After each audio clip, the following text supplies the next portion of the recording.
میرے حسین تجھے سلام، کربلا کے جانثاروں کو سلام، کربلا کے جانثاروں کو سلام، فاطمہ زہرا کے پیاروں کو سلام۔ اعوذ باللہ من الشیطان الرجیم، بسم اللہ الرحمن الرحیم۔ ڈی ایم نیٹ ورک کے تمام سامعین اور حاضرین کو میرا السلام علیکم۔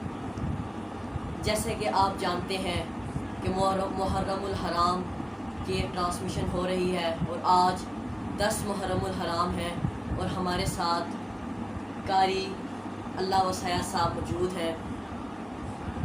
آج 10 محرم الحرام کے لحاظ سے قاری اللہ وسیع صاحب خطاب کریں گے اور اب میں دعوت دینے جا رہا ہوں قاری اللہ وسیع صاحب۔ بسم اللہ الرحمن الرحیم، نحمده ونصلی علی رسولہ الکریم، اما بعد فاعوذ باللہ من الشیطان الرجیم، بسم اللہ الرحمن الرحیم۔ ان عدۃ الشہور عند اللہ 12 شہرا فی کتاب اللہ یوم خلق السماوات والارض منها 4 حرم۔ قال النبی صلی اللہ علیہ وسلم 30 یوما من كل یوم من المحرم، كل صیام بعد رمضان شهر اللہ المحرم، او کما قال۔ صدق اللہ العظیم وصدق رسولہ النبی الکریم، ونحن على ذلك لمن الشاہدین والشاکرین والحمد للہ رب العالمین۔ پہلی مرتبہ اس چینل پر آپ حضرات کے سامنے حاضری کا شرف حاصل ہوا ہے۔ اللہ رب العزت کے حضور دعا ہے اللہ تعالی ہم سب کی حاضری کو منظور و قبول فرمائے۔ محرم کا مہینہ اور بالخصوص یوم عاشور کے ایام بہت بڑی فضیلت والے ہیں۔ حضور علیہ السلام نے ارشاد فرمایا، رمضان المبارک کے بعد اگر کوئی مقدس مہینہ ہے تو وہ محرم کا مہینہ ہے، اور اس سے پہلے ہمیں تاریخ اسلام بتاتی ہے، اللہ کا قرآن بتاتا ہے۔ اللہ رب العزت نے ارشاد فرمایا، ان عدۃ الشہور عند اللہ 12 شہرا فی کتاب اللہ یوم خلق السماوات والارض منها 4 حرم، کہ حرمت والے مہینے 4 ہیں اور سال کے 12 مہینے ہیں۔ یہ اللہ رب العزت نے آپ صلی اللہ علیہ وسلم کی بعثت سے بھی پہلے بتلا دیا اور اس کی حرمت کو بھی بتلا دیا۔ اور اشہر حرم کے اندر 4 مہینے ہیں کہ وہ حرمت والے مہینے ہیں، محرم، رجب، ذی قعدہ، ذی الحجہ، اور یہ 4 مہینے جو ہے حرمت والے مہینے ان کو کہا جاتا ہے۔ زمانہ جاہلیت کے اندر بھی جب ان کے اندر کوئی قتل و قتال یا جنگ شروع ہوتی اور اس دوران اگر یہ مہینہ آ جاتے تھے تو وہ جنگ کو روک دیتے تھے۔ سبحان اللہ۔ یہ اس کا احترام یعنی زمانہ جاہلیت میں بھی اس قدر تھا، اور پھر اللہ تعالیٰ نے اس کو شرف بخشا اور حرمت والے مہینوں کے اندر اس کو شمار فرمایا۔ آپ صلی اللہ علیہ وسلم مدینہ طیبہ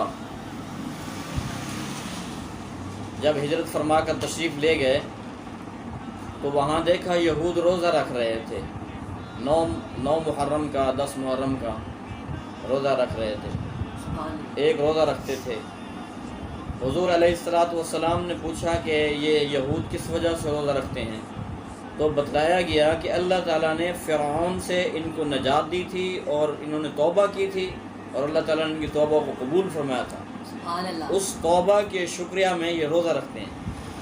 تو حضور علیہ السلام نے صحابہ کرام کو حکم دیا کہ ہم یہود سے زیادہ حضرت موسیٰ علیہ السلام کو ماننے والے ہیں، لہذا وہ ایک روزہ رکھتے ہیں تو تم 2 روزوں کا اہتمام کرو۔ تو آپ صلی اللہ علیہ وسلم نے 2 روزوں کا حکم فرمایا، اور 2 روزے رکھو، 9-10 کا یا 10-11 محرم کا روزہ جو ہے وہ رکھو۔ اور اس کے علاوہ محرم کی فضیلت جو ہے، اس دن کے روزے کی فضیلت، کہ جس آدمی نے اس کے روزوں کا اہتمام کر لیا، یعنی 9-10 کا یا 10-11 کا، تو 30 یومن حدیث پاک میں آتا ہے کہ 30 یعنی 1 مہینے کے برابر روزوں کا اللہ تعالیٰ ثواب عطا ہوتا ہے۔ سبحان اللہ۔ تو اس میں لحاظ سے اس کی بہت بڑی فضیلت ہے، اور اس کو علماء جو ہے اس 10 دنوں کو، یوم عاشور کو بہت بڑی فضیلت دیتے ہیں، اور اللہ تعالیٰ نے اس میں بہت سارے اہم واقعات بھی جو ہے وہ پیش آئے، علماء اس کو ذکر کرتے رہتے ہیں کہ حضرت آدم علیہ السلام جب جنت سے نکال دیے گئے اور دنیا میں بھیج دیے گئے، تو انہوں نے اللہ تعالیٰ کے سامنے الہ گزاری کی، تو جب اللہ تعالیٰ نے ان کی توبہ قبول فرمائی تو یوم عاشور تھا۔ اور حضرت نوح علیہ السلام کی کشتی جب جودی پہاڑ پر ٹھہری تو یوم عاشور تھا۔ حضرت نوح علیہ السلام کے بعد حضرت ایوب علیہ السلام، اللہ تعالیٰ نے انہیں بیماری سے نجات دی تو یوم عاشور تھا۔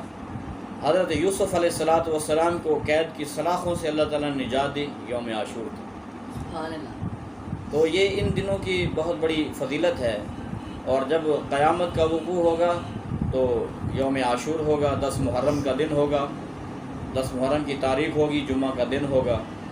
تو اس حوالے سے محرم کے اور اس یوم عاشور کے بہت بڑے فضائل ہیں، اور پھر اس کو عشرہ فاروق و حسین بھی کہا جاتا ہے کہ حضرت سیدنا فاروق اعظم رضی اللہ تعالیٰ عنہ کی شہادت 1 محرم کو ہوئی، اور حضرت سیدنا حسین رضی اللہ تعالیٰ عنہ کی جو شہادت ہے وہ 10 محرم کو ہوئی۔ مغرب کے وقت آپ کا جو ہے سر قلم کیا گیا اور آپ کو شہید کیا گیا۔ 300 کے اوپر سے کچھ زخموں کی باوجود جو ہے آپ نے اللہ کا کلام بلند کیا، دین اسلام کو بلند کیا۔ مقدمہ ابن خلدون والے نے لکھا ہے کہ حضرت حسین کے سر کو قلم کر کے نیزے کے اوپر لے کے جا رہے تھے، ایک بستی کے اندر قرآن کے قاری شبینہ پڑھ رہے تھے، تو اس پڑھنے والے کو غلطی لگی۔ جب اس کو غلطی لگی تو حضرت حسین کے سر نے بول کر اس قرآن کی لفظ کی غلطی اس کو بتائی۔ سبحان اللہ۔ بات تاریخ کی ہے، تاریخ میں مغالطہ بھی ہو سکتا ہے۔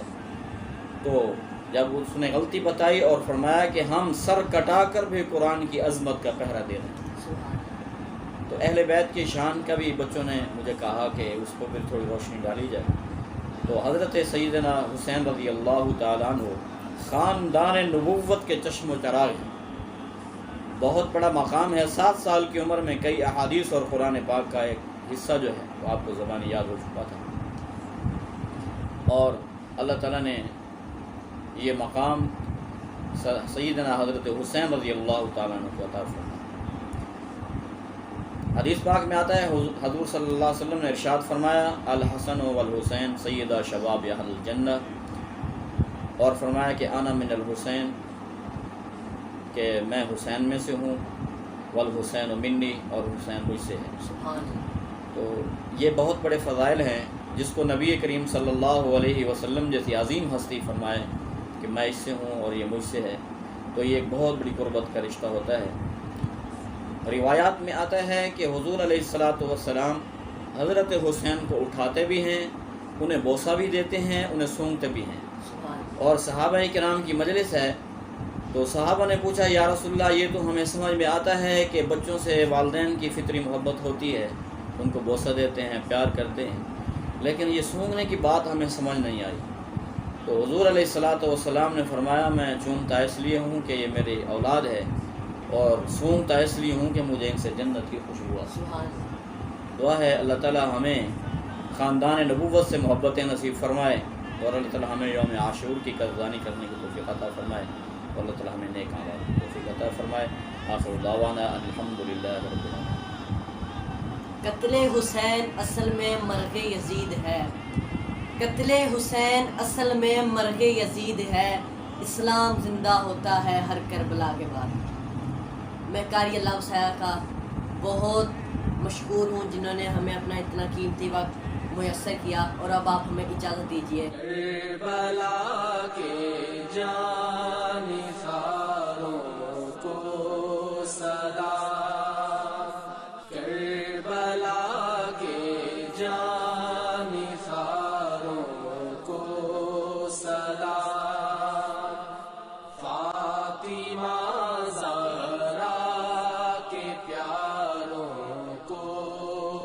سلام